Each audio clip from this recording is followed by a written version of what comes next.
Good morning, good afternoon, or good evening, wherever you are. Remember, you are greatness inside of you. Welcome back to another Habs Daily News with the hockey coach, Guru Coach Frenchy.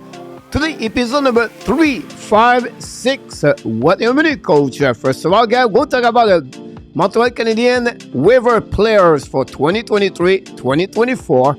And we have another Montreal Canadiens rumor. But before we start, guys, we invite you, don't forget, please, to click on the like, subscribe to the Hockey Nation Live Show, and leave us a comment about this episode. And of course, let's dive in talking about my first subject of the day. My first subject of the day is about the Montreal Canadiens news. Today, we want to talk about the Montreal Canadiens waiver players for 2023-2024. But before we start, we want to show to you guys a graphic about how this works, how you can be or you cannot be exempt of the waiver in NHL.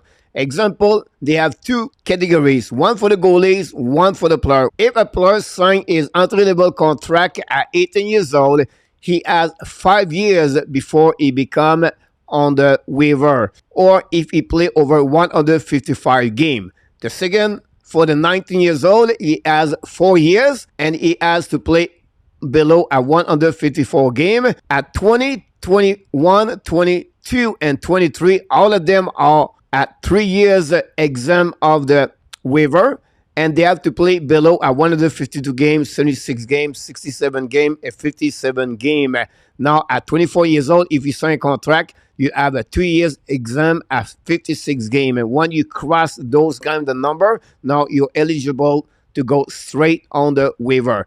Now, example, Jesse Allen dropped on the Montreal Canadiens at 18 years old and 2018 35 overall pick, signed his contract level at 20 years old. If you look at him, now he turned 24 years old. He's going to be his 4 years in NHL contract. He cannot be exempt anymore. He become on the waiver. And that's the situation with Jesse Allen.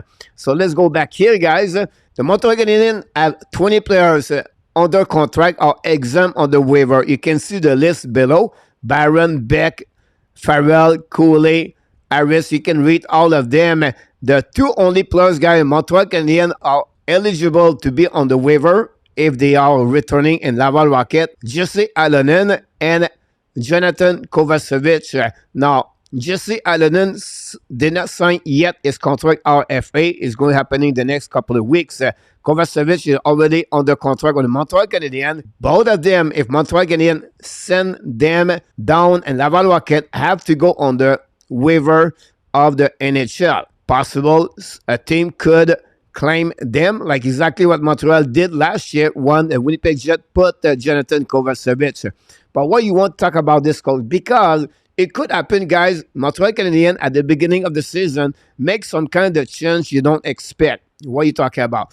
Possible they can send down in Laval Rocket Sapkowski, Justin Barron, Albert Jacquet, and all the players we just mentioned, their name are exempt of the waiver. Montreal could have that option if they feel like they have to, and to keep the veteran players in the lineup if they don't make any modification for the upcoming season. Now, how this work, the order or the ranking of the waiver in NHL. First of all, guys, they take the standing from last year and season 2022-2023, and they carry on this until November 1st for upcoming season. Until then, Montreal Canadiens, they are fifth best priority to get a selection of the players on the waiver.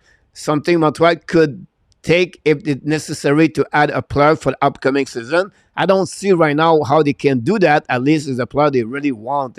So I just want to share with you guys how this works, the waiver. Hopefully that helping you to a little bit understanding how this the NHL use the waiver, and the team could claim any player is on the waiver during the period of 24 hours. I would like to hear from you. If you have any comments about the waiver you would like to talk about, please leave me a comment, and let's move on for my second subject of the day. My second subject of the day, guys, we talked about this a couple of days ago, but we didn't go really deep.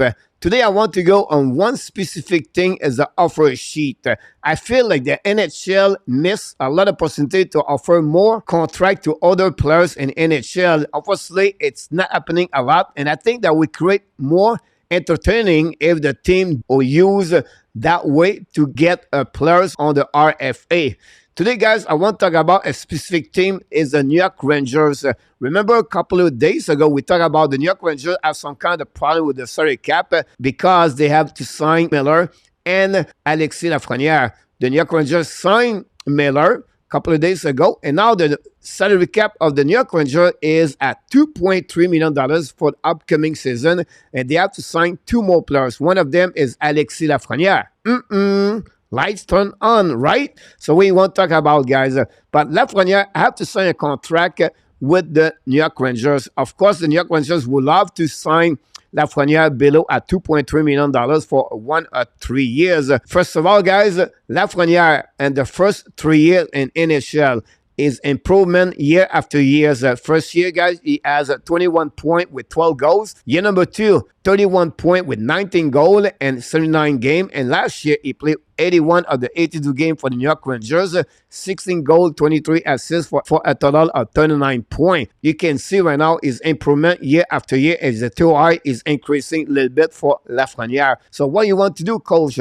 But guys, I feel the Montreal Canadiens could possibly make an offer at $6 million for 1 year, only 1 year, at Alexandre Lafreniere. Same situation happening with the Montreal Canadiens when Kotkaniemi got an offer sheet by the Carolina Hurricane and decided to move on with the team when the Montreal Canadiens did not match up. And return, the Montreal Canadiens get the first round pick and the third round pick. It does exactly what could happen to New York Rangers if they decide to not match up Lafreniere offer sheet for the Montreal Canadiens.